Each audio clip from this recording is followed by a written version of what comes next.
Okay, good afternoon guys and welcome to our fourth session of our subject IT 320. So we are now on unit 3 of our subject IT 320. So our topic for this afternoon is about electronic data interchange, and that is under week number 4 for electronic data integration. So our objectives are as follows: discuss the importance of application integration in SIA, value the importance of application integration in system integration and architecture, and understand the basic concepts and applications for integration in system integration and architecture. So when we talk about electronic data interchange, this is the EDI. So this is the concept of businesses electronically communicating information that was traditionally communicated on paper. So such as purchase orders and invoices. So you have your purchase order and invoices. If you are working on a company, permi kidaya guys, no, ang purchase order nga ginatawag kag invoice. Purchase order is the document used by the company, issued to persons for purchasing any ingredient, any object, anything that you needed for your company. So if you're in a manufacturing company, if you receive a purchase order, so it means to say that you're going to buy materials for the preparation of a finished product. So when you speak invoices, these are the payables nga issued for the remittances of money that is issued if your company is on retail. Meaning to say, invoices are gapanukot kamo. So these are invoices na. So but then again guys, all of these things is not possible through EDI, because EDI facilitates the overall transaction that is being inputted in your company. So the ins and outs is being determined through your EDI. Now, your technical standards for EDI exist to facilitate parties transacting such as instrument without having to make special arrangements. When we have human intervention in the processing, human intervention is the injecting of human resources. So, sinodaya, kamo. That is typically intended only for error conditions, for quality review, and for special situations. So, for example, the transition or the transmission of binary or textual data is not EDI as defined here unless the data are treated as one or more data elements of an EDI message and are not normally intended for human interpretation as part of the online data processing. So, in short, your EDI can be defined as the transfer of structured data by agreed messages standards from one computer system to another without human intervention. So the need for human intervention, or the need for data that is not intervened by human intervention, is necessary to eliminate any error or any data that is being transmitted in a process. So EDI provides technical basis for this automation, such as your commercial conversions between two entities. So the entities could be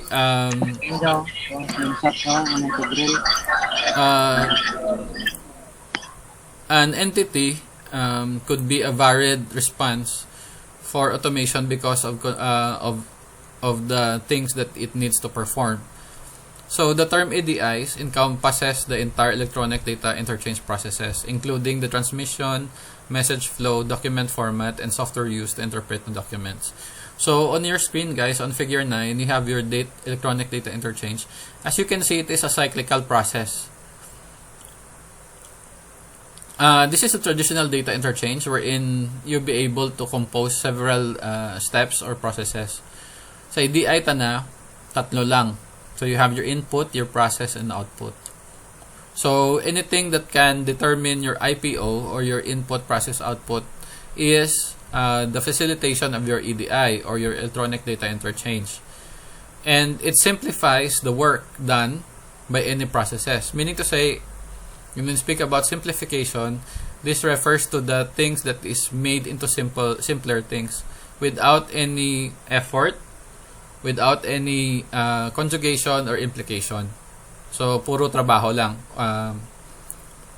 Kag sa amo nga process guys, the result is very significant, no? So, ADI or ADI standards describe the rigorous format of electronic documents, and that the ADI standards were designed initially in the automotive industry to be independent of communication and software technology. Pero in IT, guys, since we are in a world where we need technology, communication is being imparted through different software interfaces, and therefore the EDI can help in those processes. Now, what is the advantage over paper systems? Why don't papel-papel? So, ano yung advantage na? Your EDI and other similar technologies save the company money by providing an alternative to or replacing information flows that require a great deal of human interaction and paper documents. Even when a paper document are maintained in the parallel with EDI exchange, so example of that is the printed shipping manifest, electronic exchange, and the use of data from the exchange reduces the handling cost of sorting, distribution, organizing, and searching paper documents.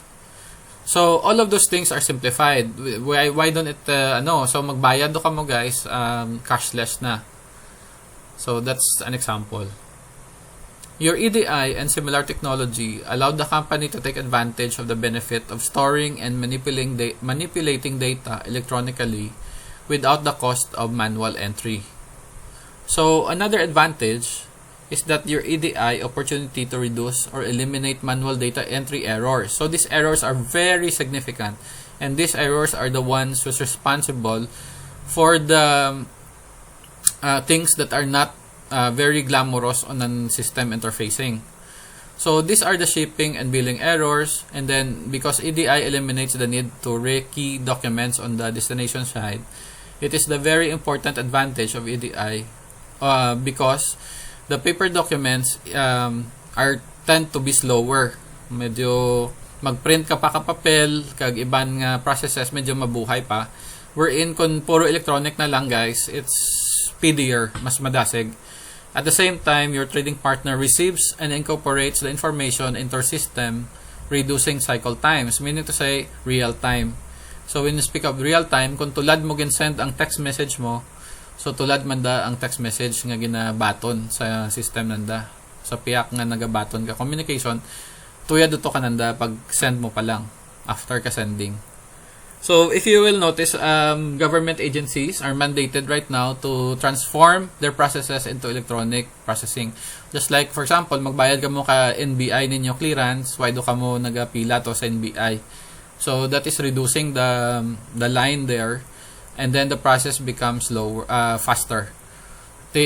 Bayad lang kamo through GCash or PayMaya, which i-discuss nato ng PayMaya, electronic payment sa next meeting, no? So that is a very good activity ngay mo na to next week. Madasig na. So there's no more queue or pila. Magkanto ka mo sa NSO, National Statistics Office. All you have to do is to prepay.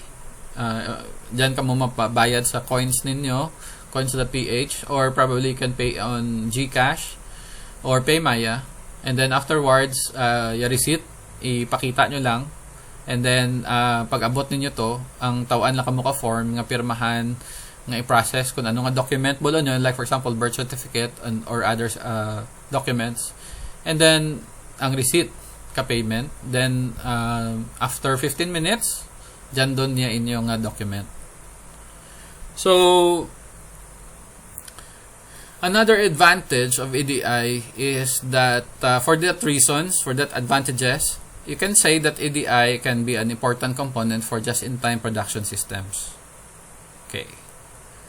Now, let's discuss the barriers to implementation. So, the barriers of implementation are just the things that hinders you to perform your EDI. So, amo day mga balakid sa pag-perform ninyo inyo nga EDI. So, when you speak about barriers, there are few barriers to adopting electronic data interchange. And one of the most significant barrier is the accompanying business process exchange. Meaning to say, the existing business processes built around paper handling may not be suited for EDI. So, kung nag-transact mo business nga dang papel pa ang form nga ginagamit, so it's not suited for EDI. That is why kung ano yung process sa document nga sa papel, gina-transpose day up adto sa electronic.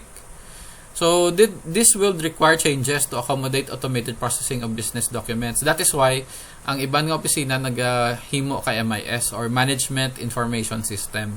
So kung may MIS handa, madasig lang mag-convert sa electronic processing. Maabot kita sa orihin nga pati enrollment naton sa eskwelahan, dito ka mo magpila. So mabayad lang kamo sa 7-Eleven, mabayad lang kamo sa GCash, sa Paymaya, and then bato na lang da ka eskwelahan. And then the bank will be facilitating the transfer of money from those entities going to our school. So kaya ang iban abi nga schools like CPU, Ateneo nga sa Iloilo ha, and iban pa no, nagabayad, pwede ka bayad through Palawan do lang, or pwede ka bayad through GCash and Paymaya. So another, for example, a business may receive a bulk of their goods by 1 to 2 day shipping and all of their invoices by mail. So therefore, if you are going to convert to the EDI, the invoice will be typically sent when the goods ship and will therefore require a process that handles large numbers of invoices. So a very good example of this is your Lazada and Shopee, because EDI the guys nga transaction. So without knowing it, na ano ninyo nga ang ang Shopee kag ang inyong Lazada, EDI na siya. Okay, it's an interface for EDI. Okay, you're going to transact there in their website or in their app, and then all of a sudden it will be processed electronically in real time, and then the merchant will send you their goods, and then you'll be queued for the payment. Depende sa payment ninyo. So sometimes you pay it in GCash or other payment, no? Shopee points, Lazada coins, etc. So pero most of the time ang ginagamit is COD, no? So COD ako kay para manan ko pag delivery, hindi ka mo matuntob la, no? Kay may iban nga nagpa-deliver ka kung ano-ano, nga example laptop yagin bakal nyo, nagabot ka ninyo bato doon, bukon iti laptop sulod na. So may mga scam. So be careful guys, no, when you are going to transact electronically. So that is one barrier gali, no, of the EDI. Because you're transacting it in real time and ay ka mga face to face na mag-transact gid. So that's the danger. Another is the scam that is happening, no. So those are the things that are the barriers. So in figure 10 in your module, you can see there the issues in EDI. Basahan ninyo. And then in figure 11, we have the EDI standards. So these EDI standards are welcomed by the American National Standards Institute Accredited Standards Committee for Electronic Data Interchange Standard. So for short, ginatawag nanda nga X12 daya. So X12 is the organization that is the standard for your EDI interchange. So we have the standards for EDI. These standards contains the same information that would normally be found on paper document, pero these are used for the same organizational function. So like for example, ang inyong invoices, electronic invoice na lang, do resibo na siya. So instead of printing the paper there, all you have to do is to get it electronically. Now, if you're the very good example of this is when magpa-load ka mo or mag-cash in sa mga Paymaya ninyo kag sa GCash. So you will see there you have the barcode, and then that barcode will be directed to the purchaser, no, or to the partner merchant. So in my case, what I did is go to 7-Eleven, ginapaloadan ko ng Paymaya ko. Then amol dyan ta ako gapaload guys sa kay may nagapaload ako for the internet sa balay, ang personal ko nga ginagamit sa internet. And then dyan man ko nagabayad ka cable bills namon, no. Kag iban pa nga billing. Sa Ileco kagi man ako gani sa Paymaya. Kagi man ako kabayad through coins, kagi man ko kabayad through GCash. Pero most of the time Paymaya yung ginagamit ko. So for another standard is the UPC for quantities. Then may dyan man nga ginatawag ng RFQ. This RFQ is the purchase order for acknowledgement for shipping and invoices man. So you have also your ASN or the advanced shipment notification for this. Ang ASN ginagamit if you're ang sa Ninja Van bala guys, if you're ordered through Lazada or to Shopee, and then they ship it through Ninja Van, you can actually track the Ninja Van kung diin doon niya imong package.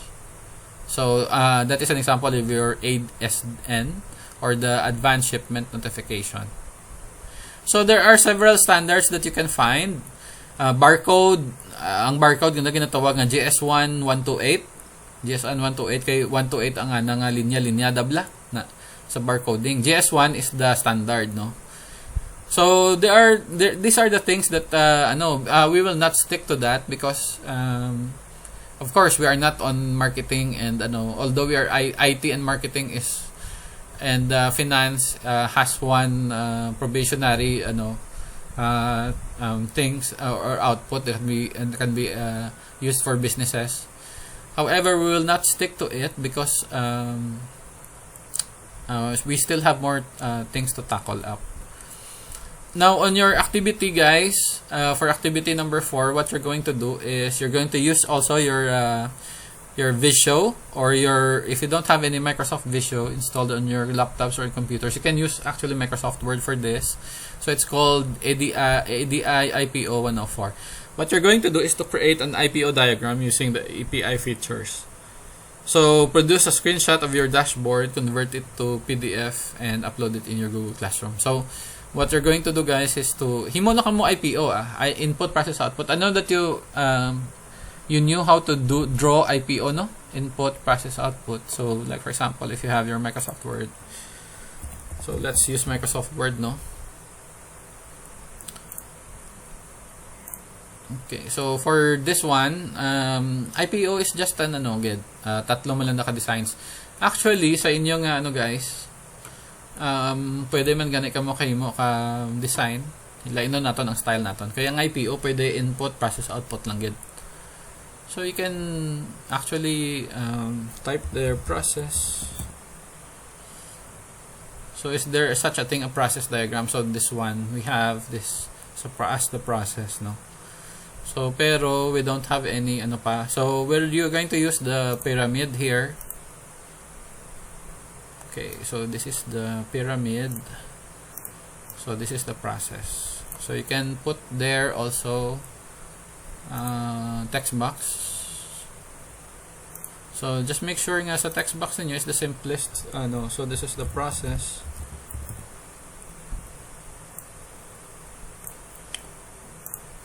There, and then for the output, copy paste. So you can put any input, then process, and then for the output. So you have input, then for the output. Okay, so the process is here. So don't forget to insert also arrows for the shapes. So you can use the arrow ang hanggod bla na. So I think you have to use this one as your IPO. Okay, so anything that you can find here, I think the opposite of this is the kung ano nga klase ka system. So if I may have, I will put here anything lang, guys, no? Pero ay butang ko the inventory system. Okay, so this is an inventory system.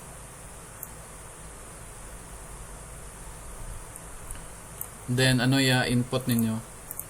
So you have to think about the input and the output nyo ibutan ninyo sa inventory ninyo. Okay, so for the output is the price of the item. Actually, you can put several things. Pwede man nga 2, 3. Pasunudan nyo lang akon isa-isa lang, ha. Okay, I don't have any time anymore. I still have to go back to school, no. So the price, and then you can put your sales. So yeah, the price of the item you can see here on the input, and then the process will be your inventory system. That is your intervention, and for the output is the sales. Kung pera kita nyo sa isa ka adlaw, sa isa ka semana, sa isa ka bulan, sa isa ka tuig. So sales na siya. Then you can still think, no, for your activity, I think you have to put there at least 3, mga 3. So pwedeng inventory system isa lang tapos 3 kabilog ang imong input, 3 kabilog output mo na. Okay, so just brainstorm guys na kung ano ya pwede. Okay, so that's about it for this afternoon, guys. Do you have any questions before we end our discussion? Okay, so thank you very much for attending our class for this afternoon. And if you ever have any questions about our activity, just ask me, PM me later so that I can answer your question. So, dahil lang. Okay, basahan na to. Sir, good afternoon. Ask ko lang kung face-to-face doon ko, no? So, amo dahil balita to. Face-to-face do kita borbay. I'm not pretty sure of the date, no? Pero yes, 28 siguro, no? Yung first naton nga, no? Alang tawon, i-announce man ka nagyapon kaninyo yung schedule sa CCS naton nga bulletin. So, ninyo guys, i-ready ninyo, kaugalingon ninyo for the face-to-face class.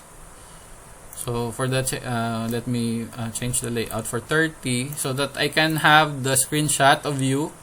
Screenshot na kamo guys for your attendance. Okay, sir. Yes, Randel, no problem. No. So, just prepare your vaccination card, ha? Okay, why vaccination card? Hindi pwede kasulod sa laboratory. Okay, sir. Thank you, sir. Okay, so hindi ka mo magkabala ka. Kung white mo na vaccine, lang siguro. Ma-online lang tinyo eh.